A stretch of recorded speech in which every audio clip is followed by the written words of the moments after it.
예수 그리스도의 한 몸 된 공동체에 요구되는 것은 하나됨입니다. 이 하나됨을 지키기 위해서 겸손과 온유와 오래 참음이 필요하죠. 몸 안에는 다양한 지체들이 있습니다. 지체는 각기 가진 모습과 역할이 다르죠.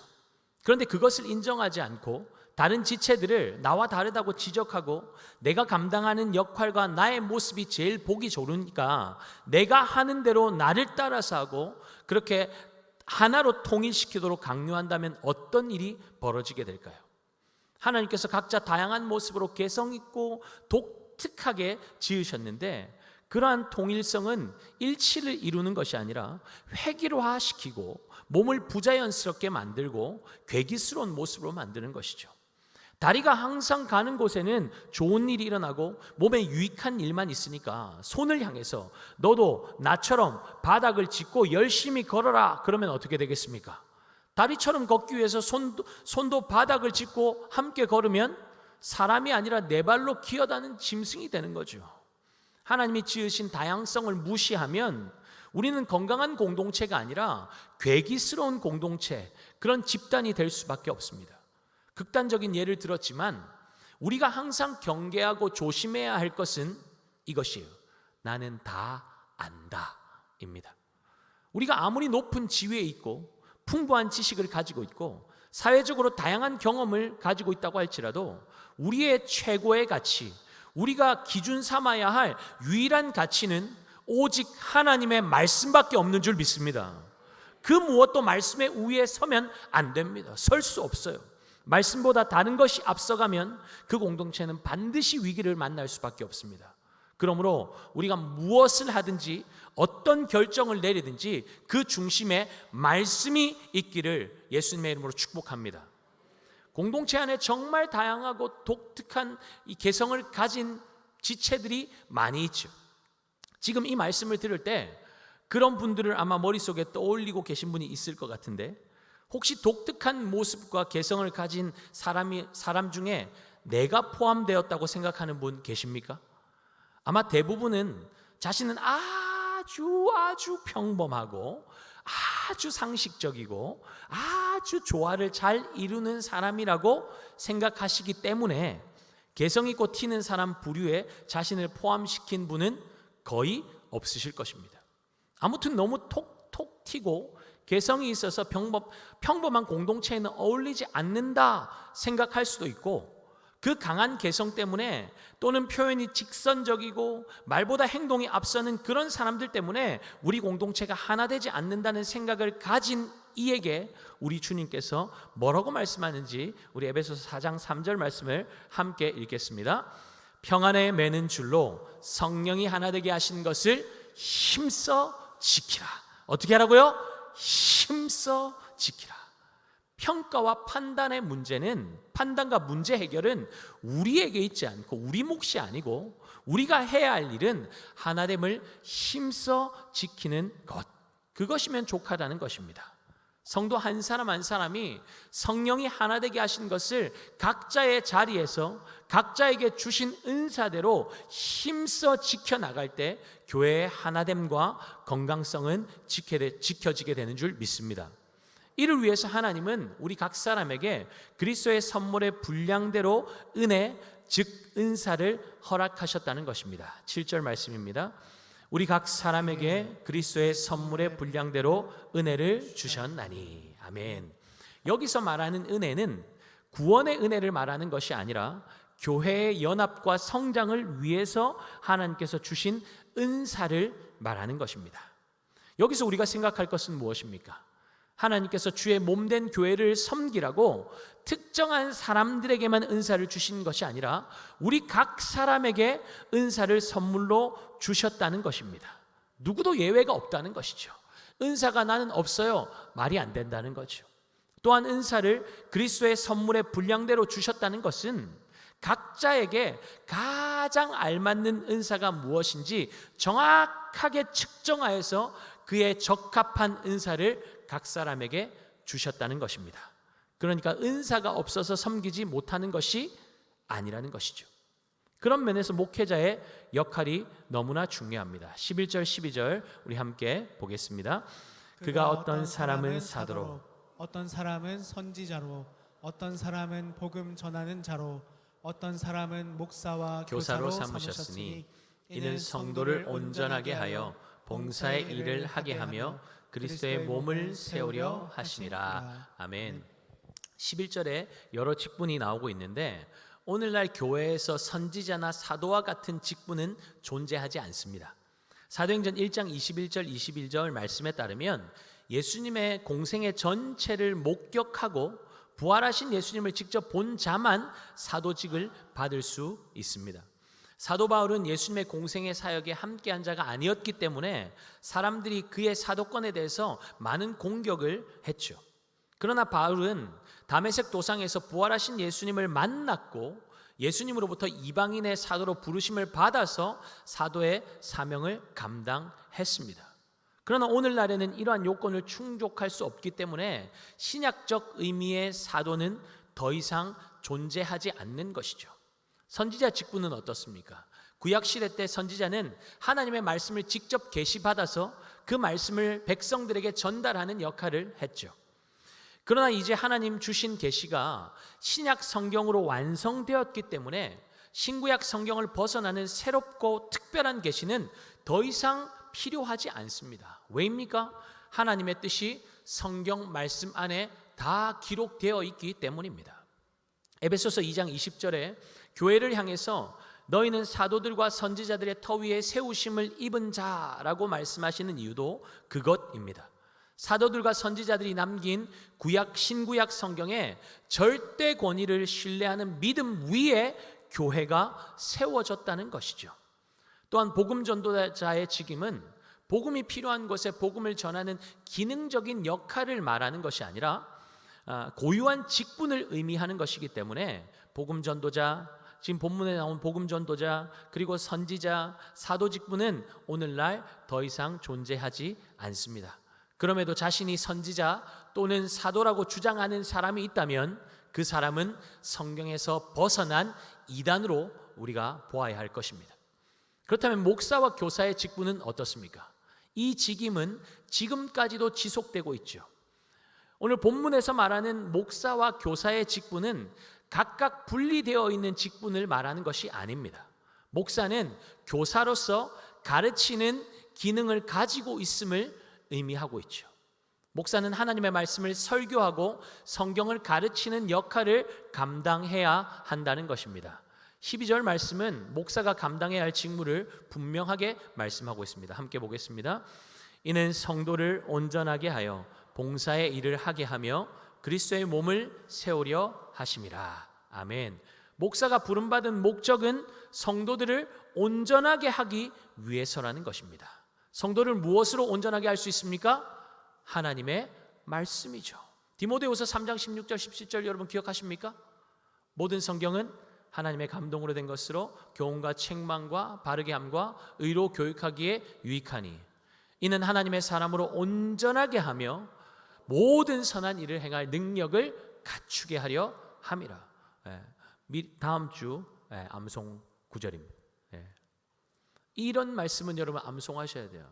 무엇이 하나님의 사람으로 온전하게 한다고요? 하나님의 말씀이 우리를 온전하게 만든다는 것입니다. 하나님의 말씀이 우리를 교훈하시고 책망하시고 바르게 이끌고 교육하셔서 온전함으로 이끄시기 때문에 목사는 하나님의 말씀을 부지런히 선포하고 가르치는 일에 집중해야 합니다. 다른 많은 일들이 있겠지만 이것을 등한시하고 다른 것에 집중하면 안 된다는 것이죠. 제가 구미 강동교회 부임하기 전에 중직자들과 인터뷰를 진행할 때 한 여집사님이 저에게 던졌던 질문도 제가 아직까지 마음에 새기고 있어요.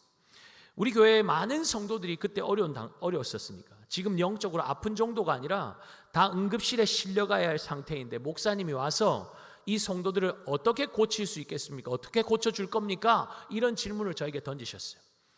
저는 주저함 없이 대답했습니다. 저에게는 그런 능력이 없습니다. 저는 상담가도 아니고 정신과 의사도 아닙니다. 저는 목사입니다. 저는 하나님의 말씀을 전하는 사람이고 그 말씀이 영혼을 회복시키고 살리는 능력이 있다고 믿습니다. 그래서 저는 기도하면서 하나님의 말씀만 부지런히 전할 겁니다. 이것이 저의 대답이었습니다. 그동안의 상처와 아픔이 너무 깊어서 아직까지 회복 중에 있는 분이 계실지도 모르겠습니다. 그러나 정말 여러분이 은혜의 자리를 사모하고 기대하면서 말씀을 제대로 받고 계시다면 확신하건대 이전의 영적 상태와 지금의 영적 상태가 동일할 수는 없을 것입니다. 계속적으로 선포되는 하나님의 말씀이 여러분들의 마음을, 심령을 만지시고 회복시키시고 강하게 하시고 새롭게 하고 계시기 때문이죠. 그럼에도 여전히 응급실에 실려가야 할 만큼 심각한 영적인 상태라면 말씀 자체에는 문제가 없을 거니까 둘 중 하나죠. 말씀을 전하는 설교자의 문제이거나 말씀을 받는 그 사람에게 문제가 있을 것입니다. 하나님의 말씀은 살아서 역사하는 능력이 있습니다. 그 말씀으로 저와 여러분이 살게 되었고 지금도 그 말씀이 우리의 삶을 새롭게 하시고 견고하게 하시고 꿈꾸게 하시는 것 아닙니까? 여러분 그거 경험하고 계십니까? 아멘. 하나님의 사람이, 특히 하나님의 말씀을 대언하는 목사가 말씀이 한 영혼을 변화시키고 살릴 수 있다는 그 믿음이 없다면 설교 강단에서 도대체 뭘 선포해야 될까요? 메시지의 주된 내용이 무엇이겠습니까? 하나님의 말씀이 한 영혼을 바꾸고 변화시키고 살릴 수 있다는 믿음이 없는 사람이 전하는 말씀의 주된 내용이 무엇일까요? 말씀이 아니겠죠. 말씀 한 구절 읽어놓고 정치 이야기, 세상 돌아가는 이야기 주저리 눌러놓다가 하나님 말씀 대신에 세상 철학과 세상 사상으로 설교 시간을 채우게 될 것입니다. 성도들이 듣고 싶어하는 이야기, 마음의 상처를 어루만져주고 메마른 감성을 터치하는 예화들로 설교를 채우면 좋아하는 성도들이 있을 거예요. 그런 설교자들을 반길지도 모르겠습니다. 왜요? 지금 내가 간지러운 부분들을 긁어주거든요. 난 지금 위로가 필요하니까 위로의 말씀 전해주고, 내가 외로우니까 외로움을 달랠 말씀을 주고, 용기가 필요하니까 용기를 북돋을 수 있는 말씀을 주고, 지금 경제적으로 나라가 어려운 시기니까 이렇게 하면 나라가 더 잘 될 것이고 이렇게 정치하면 더 잘 될 것이고 복을 받을 것이니까 그런 말씀으로 위로와 격려의 말씀 좀 전해주세요. 요청이 있겠죠. 그런데 그것보다 더 중요한 것은 무엇입니까? 하나님이 지금 이 시대에 지금 우리에게 주고자 하시는 그 말씀이 무엇인지 그것을 전해야 하는 것 아니겠습니까? 평안과 위로를 주는 말씀 싫어하는 사람이 어디 있겠습니까? 괴롭고 힘들 때, 마음에 쉼이 없을 때 더더욱 그런 말씀을 듣고 싶죠. 그런데 그건 주님의 뜻이 아닐 때가 훨씬 더 많습니다. 이스라엘 백성들이 주로 공고함 가운데, 고통 가운데 있을 때가 언제였습니까? 하나님 떠났을 때 아닙니까? 왕이 잘못 세워지고 뭔가 사사들이 제대로 못하고 선지자들이 제대로 못하고, 그래서 그들이 시험당하고 어려움을 겪고 암흑기로 들어간 게 아니라 하나님을 떠났기 때문에 그들이 어려움을 겪게 된 거예요. 그런데 이스라엘 백성들이 그런 상황 가운데 생명이신 하나님을 떠나서 죄 가운데 거하니까 그들의 삶이 깨지고 망가지고 상할 수밖에 없었는데, 그렇다면 지금 그들에게 선포되어야 할 말씀은 무엇이겠습니까? 평안의 메시지가 아닌 것이죠. 평안을 받으려면, 평안을 누리려면 죄를 청산하고 하나님께 돌아오는 것 먼저 아니겠습니까? 그러니 회개를 선포해야 하는 것이죠. 돌이키지 않으면 심판이고 멸망인 것을 선포하고 전해야 하는 것이죠. 그것이 선지자들이 감당했던 역할 아닙니까? 감당했던 사역 아닙니까? 그런데 거짓 선지자들은 어떻게 합니까? 백성들의 귀에 듣기 좋은 말로 속삭여 주는 거죠. 왜요? 그들의 관심은 하나님이 아니었거든요. 인기와 평판, 자기 배불리는 것에만 집중하고 있으니까 죄 때문에 깨지고 상한 백성들의 그 영혼이 다시 회복되고 다시 사는 것, 그들의 관심 저 밖에 있었습니다. 그러니 그들은 심판과 회개의 선포 대신에 사람이 듣기 좋고 사람의 귀를 즐겁게 하는 거짓 평안의 메시지를 전한 것이죠. 예레미야 6장 14절 볼까요? 그들이 내 백성의 상처를 가볍게 여기며 말하기를 평강하다 평강하다 하나 평강이 없도다. 평강이 없을 수밖에 없죠. 사랑하는 여러분, 하나님과 교제하는 이 귀한 예배 시간에 우리의 귀를 즐겁게 하는 말씀, 우리의 감정을 터치하는 말씀, 내가 원하는 말씀이 아니라 하나님이 지금 이 시간에 우리에게 주시기 원하시는 그 말씀이 선포되고 들려지는 은혜가 있기를 예수님의 이름으로 축복합니다. 저도 매주 말씀을 전해야 하니까 계속 하나님께 말씀을 구하고 하나님의 은혜를 구합니다. 영혼을 살리고 변화시키는 하나님의 말씀이 제대로 선포될 수 있도록 하나님, 제가 좋은 통로, 깨끗한 통로 되게 해달라고 매일 새벽마다 기도합니다. 하나님, 저만 잘하면 됩니다. 제가 문제입니다. 항상 그렇게 주님 앞에 반응하고 나갑니다. 여러분도 저를 위해서 꼭 기도해 주시기 바랍니다. 성령께서 강하게 붙잡아 주셔서 이 시대에 우리에게 꼭 필요한 말씀, 하나님이 전해주기 원하는 그 말씀이 국강승 목사를 통해 전해지게 하여 주십시오. 성령께서 가감없이 주님의 말씀을 전하는 통로 되게 하여 주십시오. 그렇게 꼭 기도해 주시기 바랍니다. 여러분, 말씀 사역자를 위해서 기도하는 것은 결국 여러분에게로 돌아가게 되어 있습니다. 저를 통해 하나님께서 주신 말씀을 놓고 여러분들이 기도했다면 말씀 대충 받겠습니까? 하나님께서 오늘 목사님을 통해서 도대체 어떤 말씀을 주실까? 하나님을 더 기대하며 열린 마음으로 말씀을 받으니까 더 큰 은혜를 받게 되는 것이죠.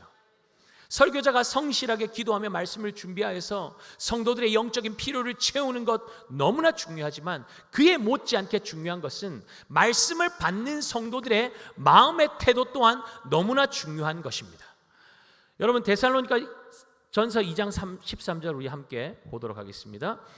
이러므로 우리가 하나님께 끊임없이 감사함은 너희가 우리에게 들은 바 하나님의 말씀을 받을 때에 사람의 말로 받지 아니하고 하나님의 말씀으로 받음이니 진실로 그러하도다.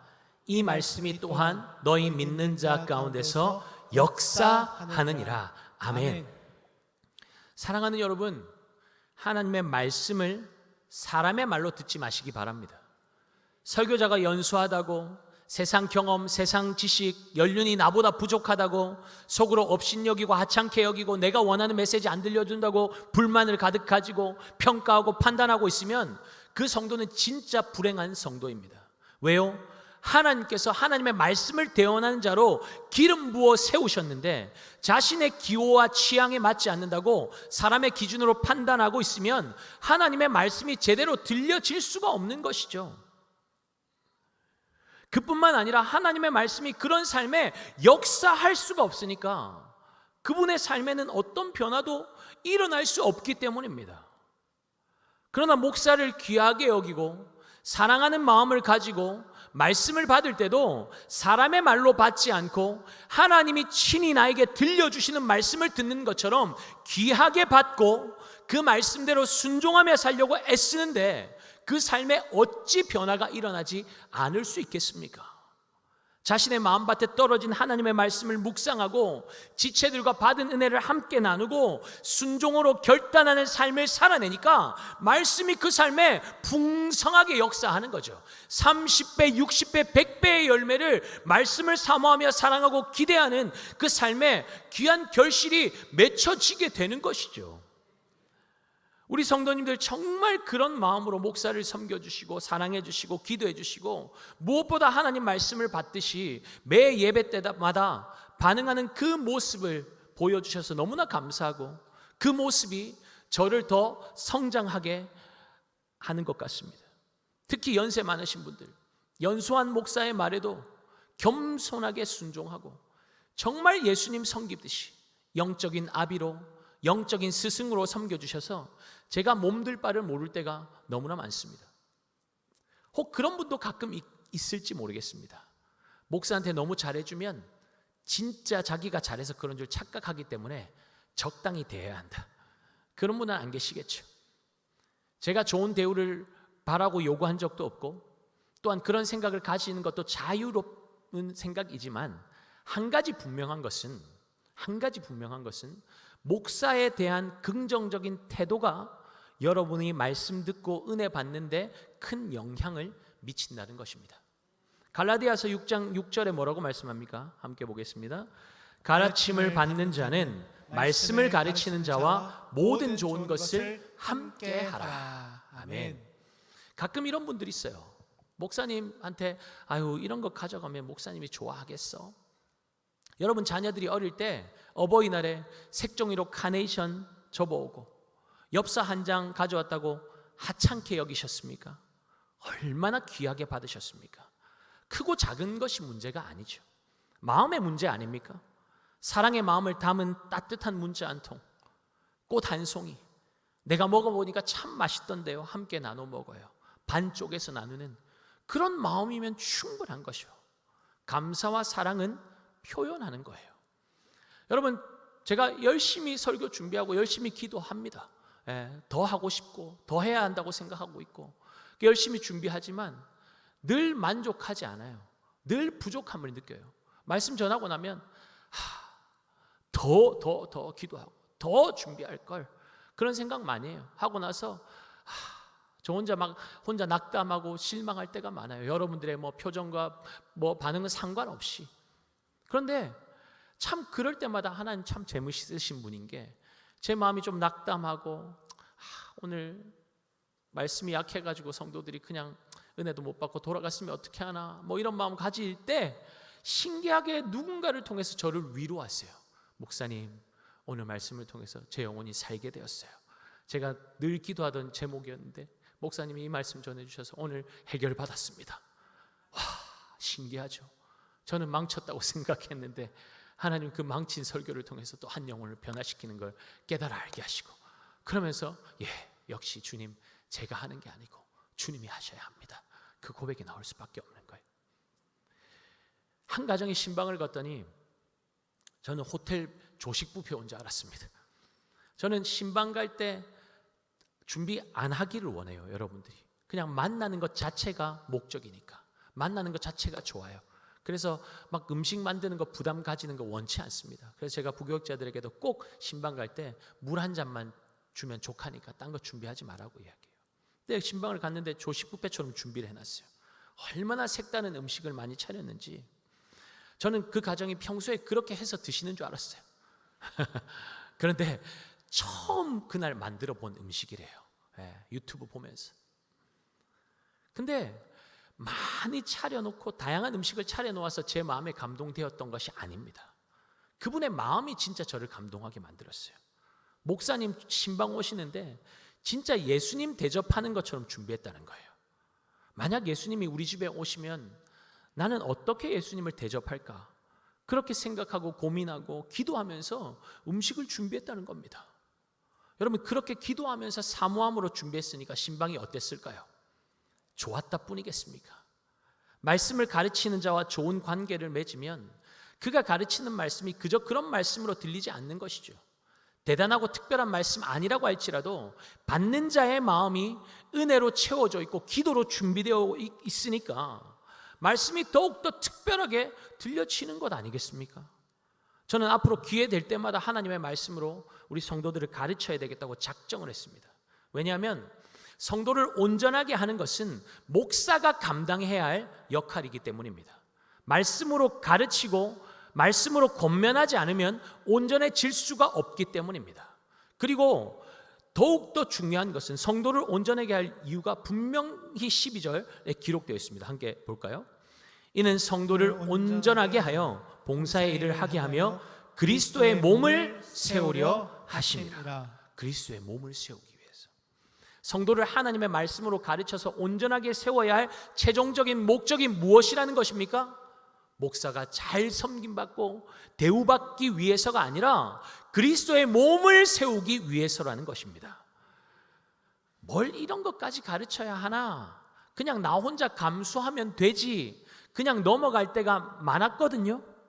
그런데 그리스도의 몸을 세우기 위해서 이런 것까지라도 가르쳐야겠구나라는 생각이 들었습니다. 그래서 여러분 제가 헌금 설교도 할 거예요. 헌금 설교도 할 거예요. 제가 잘해서 가르치는 게 아닙니다. 하나님의 말씀이 그렇게 명령하시기 때문에 하나님의 말씀에 근거하여서 여러분을 말씀으로 가르칠 것입니다. 온전하게 한다는 말은 영어로 equip이라는 단어를 사용합니다.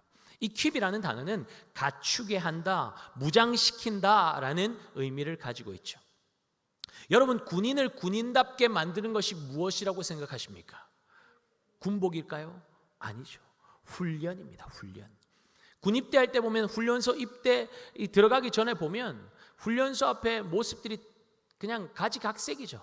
모자를 거꾸로 쓰는 사람, 신발을 꺾어 신는 사람, 호주머니에 손 놓고 있는 사람, 그냥 그 가지각색이에요. 그런데 훈련소 정문을 딱 통과하고 부모님과 지인들이 보이지 않기 시작하면 어떤 일이 일어납니까? 빨간 모자를 눌러 쓴 조교들이 험상궂은 표정으로 딱딱한 말투로 고함 지르면서 자유롭게 마음껏 살아왔던 자유인들을 막 굴리기 시작하는 거죠. 다음 날부터 정해진 시간에 기상하여서 목이 터져라 군가를 부르고 연병장을 돌면서 칼날같이 각이 잡힌 군복을 입고 군화를 신고 오와 열을 맞춰서 밥을 먹으러 가고 걷기 훈련부터 하죠. 훈련소 입소 하루 이틀만 지나면 사회에 들었던 물이 조금씩 빠져나가기 시작합니다. 어슬렁 걷는 것이 어디 있습니까? 입수 보행이 어디 있습니까? 힘이 있고 절도 있게 걷는 것부터 바뀌는 거죠.